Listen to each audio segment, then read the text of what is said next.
अस्सलाम वालेकुम everyone, welcome to my YouTube channel psychology hub. उम्मीद करती हूँ कि आप सब खैरियत से होंगे। आज की जो वीडियो है वो जिस एंजाइटी डिसऑर्डर से रिलेटेड है वो है स्पेसिफिक फ़ोबिया। तो वीडियो का आगाज़ करते हैं। सबसे पहले हम ये देखते हैं कि स्पेसिफिक फ़ोबिया होता क्या है। What is specific phobia? Specific phobias are an extreme fear of object or situation that pose little or no danger but make you high anxious. Specific phobia basically होता क्या है?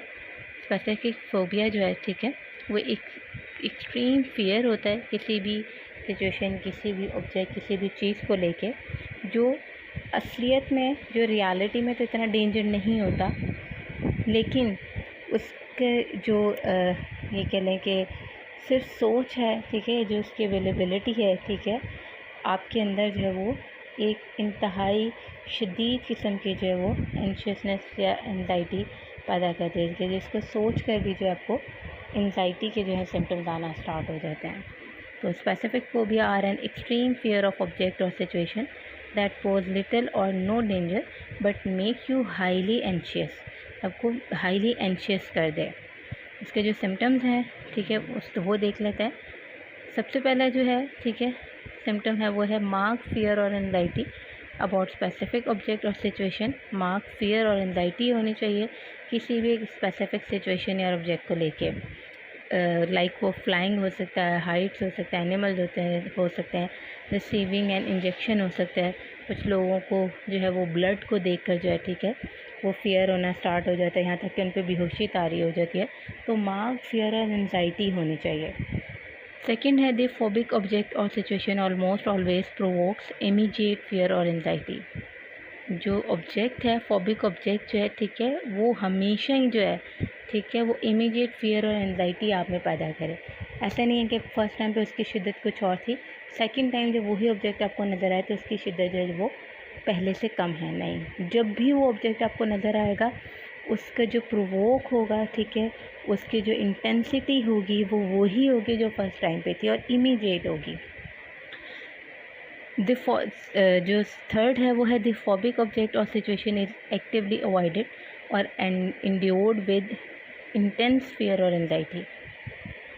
ठीक है, एक्टिवली अवॉइडेंस होनी चाहिए कि पर्सन जो है, ठीक है, वो एक्टिवली उस सब्जेक्ट को, उस सिचुएशन को जो है वो अवॉइड करना शुरू कर दे।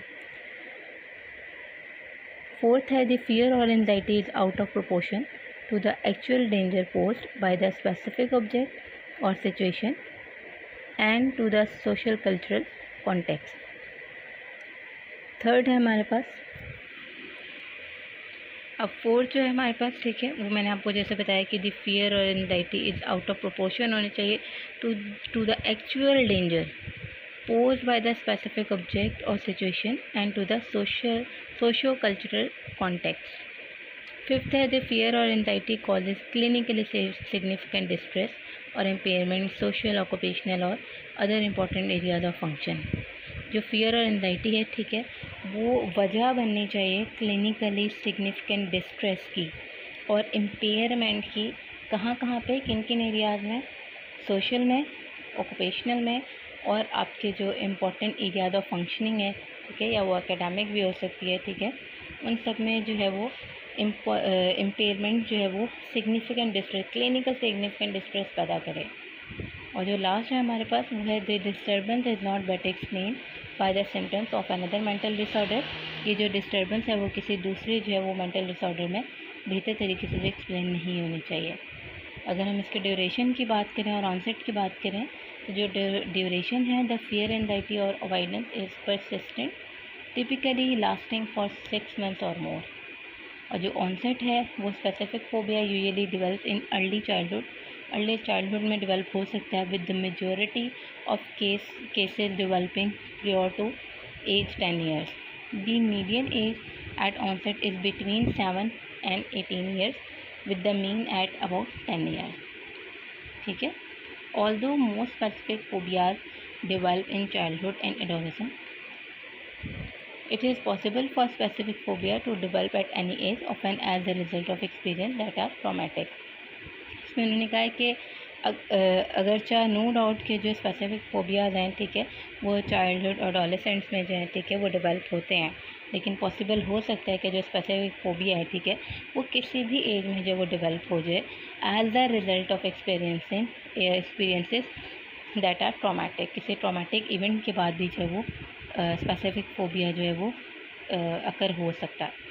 अगर हम इसके इम्पॉर्टेंट टाइप्स की बात करें फोबिया की, तो कुछ इम्पॉर्टेंट टाइप्स मैं आपके साथ शेयर कर देती हूँ। सबसे पहले है agoraphobia. Agoraphobia is the fear of being alone in a situation और place where escape might be difficult. Agoraphobia में क्या होता है कि पर्सन जो ऐसे सिचुएशन से अवॉइड करता है जहाँ पर उसको लगता है कि उस सिचुएशन से निकलना जो है, बचना जो उसके लिए मुश्किल हो जाएगा, जैसे कि मॉल्स वगैरह हो गए, बहुत ज़्यादा क्राउडेड मार्केट्स हो गए, ठीक है, सिनेमाज हो गए, इस तरह की जो सिचुएशन है जहाँ पे बहुत ज़्यादा लोगों का रश हो और पर्सन को ये फ़ील हो कि उसका यहाँ से बचना जो है वो, अगर खुदा ना खास्ता यहाँ पे कोई मिसहैप होता है, ठीक है, कोई इंसिडेंट होता है, तो वो यहाँ से उसका बचना जो है मुश्किल हो जाएगा। तो उस ऐसी सिचुएशन से ऐसे जो प्लेसेस हैं उनसे अवॉइड करता है। एक्रोफोबिया क्या है? फियर ऑफ हाइट को बोलते हैं acrophobia. People who have acrophobia can have anxiety attacks which cause them to avoid high places such as bridge, tower या tall building. Acrophobia fear of height को बोलते हैं। क्लस्ट्रोफोबिया जो है, ठीक है, वो कन्फाइंड स्पेसेस को बोलते हैं। क्लस्ट्रोफोबिया इज़ द फियर और anxiety of confined spaces. Confined spaces क्या होती हैं? जो महदूद जगहें होती हैं, ठीक है, जो तंग जगहें होती हैं, जहाँ पर कम जगह मौजूद होती है, उसको बोलते हैं। It is trigger by many situations or stimuli including elevators, especially when crowded or capacity, windowless rooms and hotel rooms with closed doors and sealed windows। और जो सेकेंड लास्ट है हमारे पास वो है एक्वाफोबिया। एक्वाफोबिया जो है वो बेसिकली फ़ियर ऑफ वाटर को बोलते हैं। कुछ लोग होते हैं जिनको पानी से डर लगता है, उनको ये खौफ होता है कि अगर वो पानी में गए, ठीक है, तो वो डूब जाएंगे, ठीक है। तो एक्वाफोबिया जो है बेसिकली फियर ऑफ वाटर को बोलते हैं। और लास्ट है एरोफोबिया। एरोफोबिया जो हमारे पास फियर ऑफ फ्लाइंग को बोलते हैं, जिनको ये फियर होता है, ये फोबिया होता है, ठीक है, वो अवॉइड करते हैं कि उनको जहाज़ पे जो है वो कभी सफ़र ना करना पड़ जाए, ठीक है। तो ये कुछ इंपॉर्टेंट टाइप्स हैं। उम्मीद करती हूँ कि आज का लेक्चर आपको समझ आया होगा। और वीडियो के लास्ट में डेफिनेटली, क्योंकि मैं अपने नेक्स्ट आने वाले टॉपिक को शेयर करती हूँ, डिस्कस करती हूँ, तो जो नेक्स्ट टॉपिक होगा हमारा, ठीक है, वो हमारी सोशल एंजाइटी से रिलेटेड होगा, सोशल फोबिया से रिलेटेड। तो अगर आपको वीडियो पसंद आई हो, ठीक है, तो वीडियो को लाइक, शेयर एंड सब्सक्राइब कीजिएगा चैनल को, ठीक है, वीडियो को शेयर कीजिएगा ताकि आपके साथ इस तरह की मज़ीद बेहतर जो वीडियोज़ हैं वो शेयर की जा सकें। ख्याल रखिएगा। अल्लाह हाफ़िज़।